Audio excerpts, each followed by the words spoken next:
Rachel, congratulations! You two looked fabulous. I'm glad you had a successful wedding. Yes, it was wonderful, wasn't it? We did a great job of decorating the venue ourselves. I'm happy the guests liked it too. You guys decorated the venue yourselves? That way, we can keep the costs down. We tried doing as much as we could. Rachel, I gave you $40,000 for your wedding. That should have been more than enough to cover the wedding fee. So why did you have to do things yourselves to save money? Right after you got engaged, you guys came to me begging in tears, saying you nor your parents had enough money for a wedding ceremony. You also said you wanted it to be as extravagant as possible, since it was a once-in-a-lifetime thing. I had no choice but to help you out with a fortune. So how come that wasn't enough? You know, prices are skyrocketing nowadays. So, it cost more than we expected. Today's wedding was nice. But to be honest, I didn't think it was a $40,000 ceremony. The food was average, and the wines were clearly cheap. Tell me the truth. Where the hell did all my money go? That has nothing to do with you. You gave that money to us as a gift. It became our money, so I have no obligation to tell you how we used it. It's absurd for you to pry into our money. What? It was such a nice wedding today, but you ruined my good mood, Avery. This is why I hate mother-in-laws. They always try to lecture their daughter-in-laws, thinking they become our bosses or something. What do you mean by that? Even though I gave you guys that money and it became yours, that money was for the wedding expenses. If there was any chance it was used for something else, of course I would ask questions. Shut up! Just stop contacting me. Talking to you makes me feel sick. Bye. You always run away from my questions. Hi, Avery. Why are you texting me, Rachel? I thought talking to me makes you sick. I feel better now after a night's sleep. Anyways, I have something new to discuss with you. Is now a good time for you? I have a bad feeling about this. Can you just cut to the chase? Actually, we're thinking of living at your house. So can we move in this weekend? What? Here? Why would you want to move into your mother-in-law's house? Now that the wedding is over, it's time to think about buying a house, right? Last night, John and I talked about how we can purchase a house, but we realized it'd be difficult in our financial state. In the end, we came to the conclusion that we should have your house instead of purchasing one. Do you mean you guys want to live with me? No way! I don't want to live together with my mother-in-law when we're still newlyweds. We want to live in that house with just the two of us. So, could you move out of that house ASAP? What? Your husband passed away years ago, so you live in that huge house all alone. But don't you think it's a waste? You have extra unused rooms, right? It's true that I have many unused rooms, but you can't just tell me to give it to you and kick me out. Living together would just be stressful for both of us. Our ways of thinking are so different. We'll never be able to live together in peace, don't you think? In any case, this house will eventually be passed on to the eldest son, John. So, why should it be a problem if you give it to him now? You're not the one to decide on the inheritance. But that's what usually happens, right? Your daughter, Christina, is already married and has moved out. Then, it's natural for John to inherit this house. There's no problem for us to live there a bit earlier than planned. You guys only think about yourselves. What about me who's gonna get kicked out? Where shall I go? If I'm going to give you this house, You're gonna prepare somewhere for me to live, right? That's none of my business. Why don't you rent a small apartment for seniors? You guys are gonna pay the rent then? That's the least you can do. Huh? You should handle that on your own. You still have your husband's inheritance, right? Or you could move into your daughter Christina's house.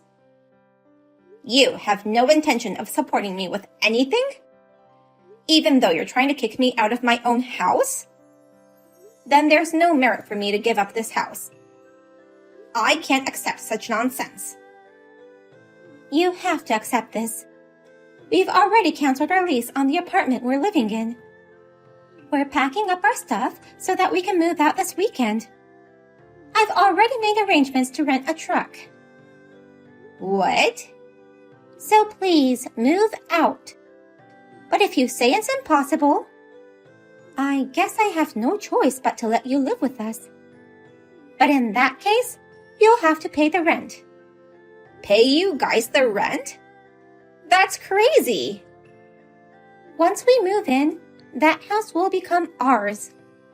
John is the eldest son, so he has every right to inherit that house.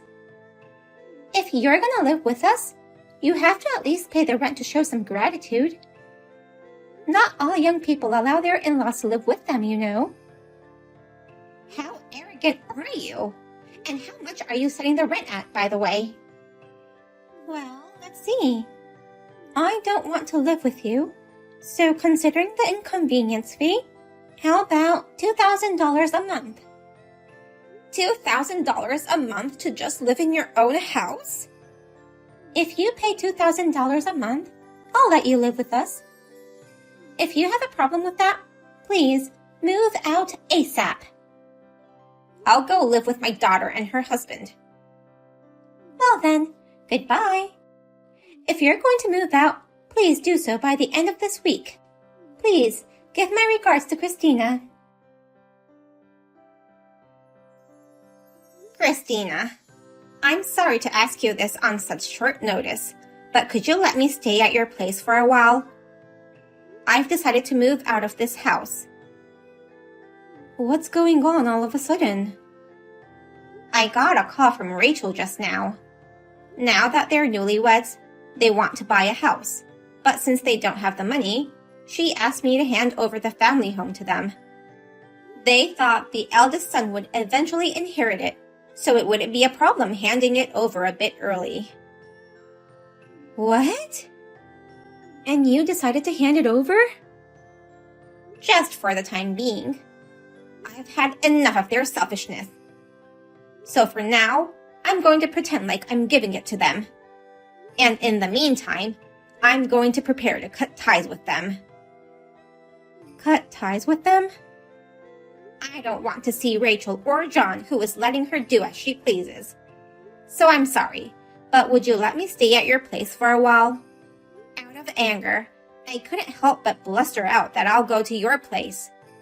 I'd be happy if you could let me stay until your husband comes back from the business trip. Of course.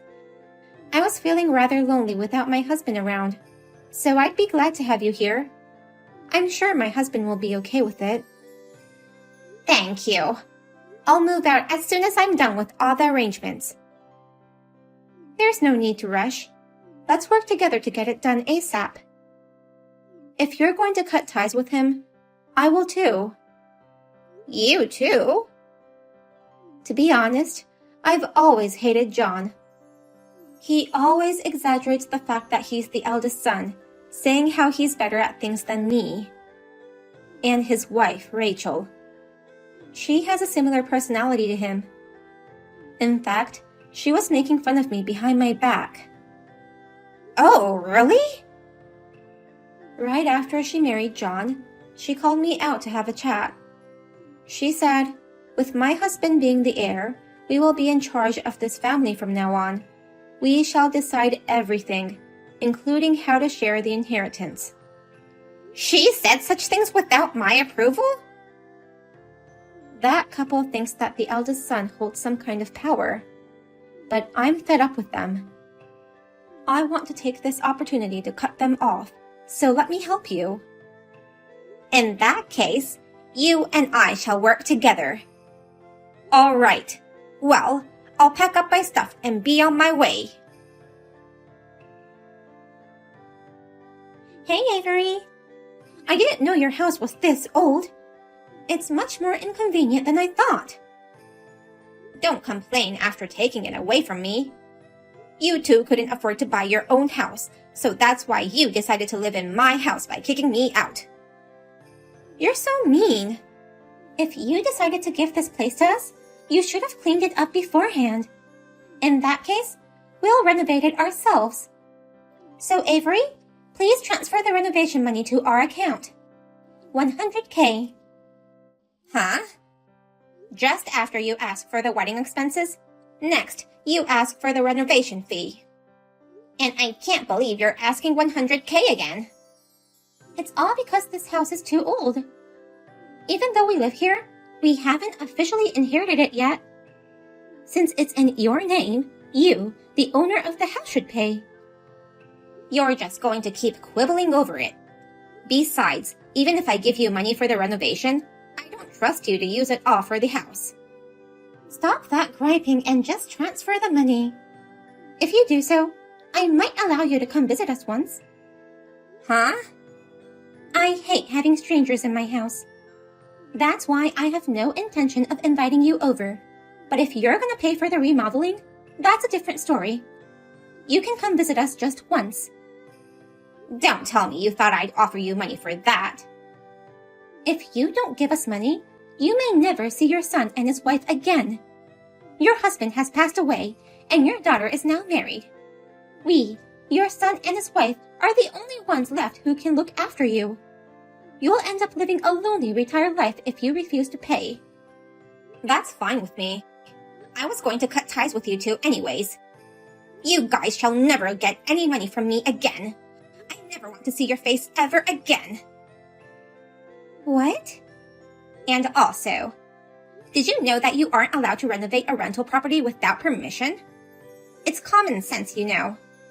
I can't believe my son married a woman who didn't even know that. Rental property? Well then, take care. Please, give my regards to my son John. Wait a minute. What do you mean by rental property? You built this house, right? You should be the owner. If you give us permission, there would be no problem. That was until a week ago. Now, that house belongs to my daughter Christina. I was renting the house from her until you kicked me out. When in the world did you give it to Christina? We never heard anything about it. I gave you $100K for the wedding, but actually, it was my gift to you guys before my death. In other words, it was my inheritance. I wanted to give Christina the same amount, but it was hard to give her cash. So instead, I gave her this house.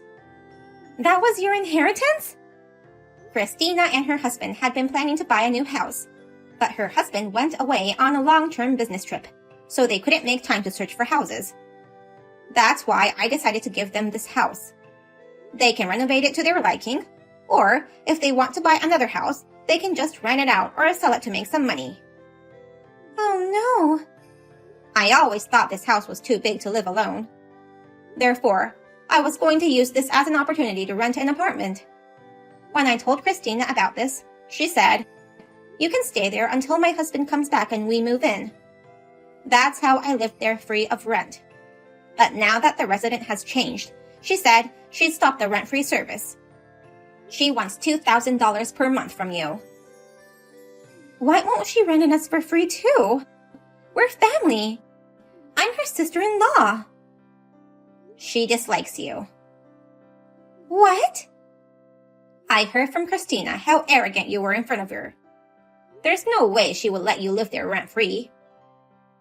But $2,000 per month is too expensive. This house is old. A similar house can be rented for about $1,700.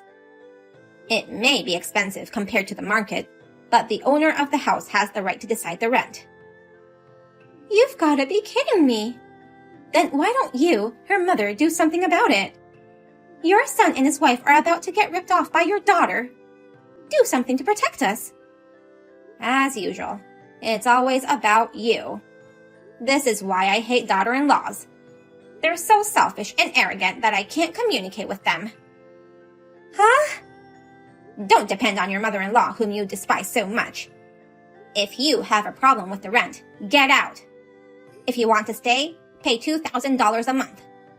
That's the only choice you guys have.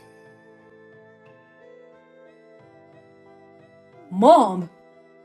Why won't you take our side? I can't believe you gave up this house to Christina without asking me. Even though I'm Christina's brother, she's charging us a monthly rent of $2,000. This is absurd. Your wife charged me the same amount as rent in exchange for living with you guys in the house I used to live in. Didn't you think that was absurd? That's different. You two may be family now, but you used to be strangers just until a few weeks ago. It can be exhausting to live with in-laws, so I don't think it was wrong of her to charge you a rent. Then, it's not strange for Christina to charge you guys a rent either. Even if Rachel became her sister-in-law now, they were strangers until recently. What the hell? Why aren't you taking our side? And I heard you're trying to cut ties with us. Yes, that's right. You were blustering around saying that you're the eldest son and heir to the family. We're no special family, so I don't understand why you thought the eldest son had power over the family. Even though I disliked your attitude, I still helped you guys pay for the wedding. Now that I've fulfilled my parental duty, I shall no more support you in any way. I'll cut ties with you, so you two can go on with your lives as you please. You'll later regret that. If you cut us off, you won't be able to rely on us when you get old and need care. I refuse any care from my idiot son and his wife. I'd rather pay a fortune and hire a pro to take care of me. Not every parent wants their children to take care of them, you know. I'm gonna live in a luxury retirement community and use up all the money I have. No! Don't ever contact me again. I don't want to see you or your hideous wife ever. Because of you, we have to move out of this house. So you should pay for the moving and the new house. Demanding money again. Don't you get tired of begging for money? What's wrong with asking for money? You know what? This is all your son's fault for not making enough money. Parents are supposed to cover for their children's mistakes. That's why I asked you for the wedding money and the house. Why are you making me the bad one? Excuse me? If John's income was enough, I wouldn't have had to ask you. But after he quit his job, he can't seem to get any decent jobs. That's why we are always in need of money. So what's wrong with asking you, my mother-in-law, for some financial support? Now I see why you were so rude to me. You're blaming me for your own poverty. Stop blaming me for your own financial troubles. Is it a parent's responsibility to cover for their children's mistakes? Don't make me laugh. That's only until they graduate high school. What? If you want to blame someone, blame yourself. You're the one who chose to marry a man who makes only little money. You went out with my son because you liked him. Don't blame me for your own mistakes. You have poor judgment when it comes to men, I guess. You don't have to be so mean. I just asked for some money. Why can't you just suggest that we live together? Huh? I heard that you already moved out of Christina's house. You rented an apartment somewhere, right? Then why don't you let us live there too? Your son and his wife are in trouble. I don't care whether you cut ties with us or not. I'll accept living together, so you should let us move in. Then, you'd better pay me $2,000 per month as rent. What? Even though you're my daughter-in-law, We don't see each other as family, right? It'd sure be tiring to live together, so it's only natural for me to charge you, just like you charged me. No. That's too expensive. It's just an apartment. If you are going to complain about it, do something yourself. If you can't afford it, you can't stay at my place. Go live in a park or under a bridge. Oh no. Don't expect me to help you after you kicked me out. Well, good luck with your newlywed life. When times are tough, remember the gorgeous wedding you had. As long as you have good memories, you'll be able to carry on. My son and his wife rented a cheap apartment and are living a modest life. I later found out that they had spent most of the wedding money I gave them for casino games. They ended up having debts of tens of thousands of dollars. I am truly ashamed of having such a son and daughter-in-law. They are now desperately trying to figure out where I am by begging Christina. But Christina answered, I think your debt collectors have taken Mom somewhere. It's your fault you lost Mom. Thanks to Christina's great act, I am living a quiet and peaceful retirement in my new home.